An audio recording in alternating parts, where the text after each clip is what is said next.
Lights, camera, action. All of us have heard these famous words blared by Hollywood directors right before they start filming a scene. We can all relate to famous films that have left an impression on us. Blockbuster hits like Star Wars, Pirates of the Caribbean, Lord of the Rings, any of the Marvel movies. They stick with us. But why? What is it about these movies that makes them so popular? Is it the actors? I mean, sure, sometimes you've been more persuaded to watch a movie because your favorite actor's in it, but a good movie shouldn't rely on that to get people's attention. The make or break difference between whether a film is going to be good or really bad is this man right here, the director. Well, not him specifically, the director. The director is like the brain of the whole organization. He's the guy that's organizing everything. He's working with the actors. He's managing the film. He's doing all these things. And he's the guy that is going to be running the show.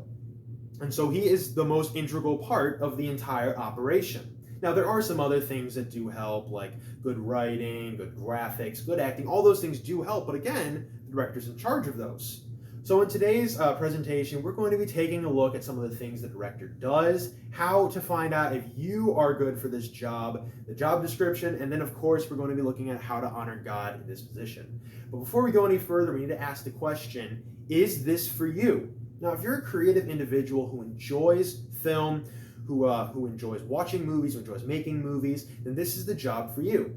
I myself am possibly interested in pursuing a career in the film industry, but I've directed several family-made films like this one, and I've also written books and stuff. So I am possibly interested in starting this career, but I am only 17 years old. But now let's jump right into our first point, which is what it takes to be a director. Now, before you even think about signing up for this job, we need to make sure that you fit the mold. So film directors are creative, understand tech, and are good team workers and communicators. That's from Indeed.com. If you do not possess those skills, this might not be the job for you. Next, they need some education. You're going to want to take some classes on film theory, get a bachelor's degree in cinema studies, film production, screenwriting, possibly all of them. And then you're going to want to go to some good colleges. There are colleges that have good film classes all over the country, but some good ones here are Arizona State University, University of Central Florida, New York University, Boston University, etc., etc. You can find out more about these by going to bestaccreditedcolleges.org, and there's going to be a link for that in the description below. And then we're going on to point 2, which is the benefits of being a director. So first off, we're going to talk about the job description. The film director manages and directs all elements of a film. Main duties include reading and editing scripts, helping actors, and collaborating with editors to make a visually appealing final product. That's an adaptation of what it says on Indeed.com. And then, of course, salary. Now, this all depends on what kind of film you're doing, but it can range from $10,000 to $1 million a year. That's a pretty large variation, but again, it just depends on the kind of films you're doing. And then they do not have normal hours, but instead work on a film-by-film basis. That's all from allaboutcareers.com. And then we have work hours. Work time is sporadic, ranging from any time of the day, all days of the week. So it can be, you don't just expect 8-hour days, 5 days. You are going to be working any of the days of the week.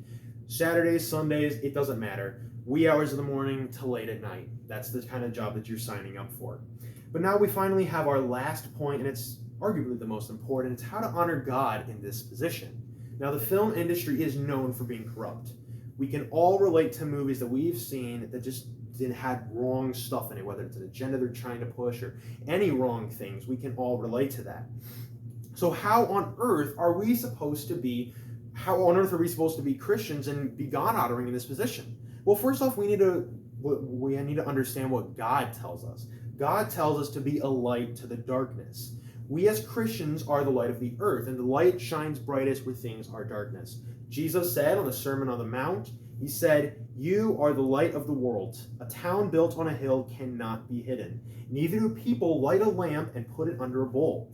Instead, they put it on its stand, and it gives light to everyone in the house. In the same way, let your light shine before others, that they may see your good deeds and glorify your Father in heaven." Matthew 5:14-16. Now, so we need to be a light of the darkness. What does that look like? Well, that looks like having your integrity, you need to make sure that you're doing the right thing even when it's not popular. If you're handed a movie, don't just say, yes, you'll do it. Read over the script, and it's going to compromise your morals or testimony in any way. Don't do it, no matter how much they're offering you. And then you also tell your coworkers where you stand. Don't be afraid to share the gospel. That's actually our second subpoint on this. As a director, you have access to the media. People watch their TVs and are on their cell phones more than anybody. And this is a perfect witnessing opportunity. You can promote God and the gospel through movies and even share with your coworkers. And we have examples of that. We have examples of Christian-made or gospel-sharing films right here. So there's the TV series, The Chosen. While you might not agree with this TV show, there's no arguing that it's completely spreading the gospel. It's presenting it in a very real way. So Prince of Egypt, a secular-made movie that it promotes the gospel, promotes the Bible. It tells it as literal history. God's Not Dead answers some tough questions in our culture. Left Behind, kind of the Christian horror movie. It deals with what happens in Revelation. And Chronicles of Narnia, the famous allegorical story told by C.S. Lewis, adapted and filmed by Disney. And there are so many more. All of these movies are just brief examples. So if you don't think that God has a presence in Hollywood, you're wrong. God has a presence everywhere, even in places that you would not expect them. But now we're actually running out of time, so it's time to get to the end. In conclusion, we have discussed what it takes to be a director. You will need proper training, and you're going to want to get some education from trustworthy colleges. We've investigated the job description for a director and explored things like salary and work hours. And last but certainly not least, we've talked about how to honor God in this position by being a light and proclaiming the gospel, even in movies. And so now the final piece of advice I can offer you is guard yourself. We need to put on the full armor of God. That's from Ephesians 6:11. Therefore, put on the full armor of God. In the film industry, in any walk of life that we pursue, Satan is always going to try to get at us, and we need to arm ourselves and be ready, not just at work, but in every aspect of your life. Thank you.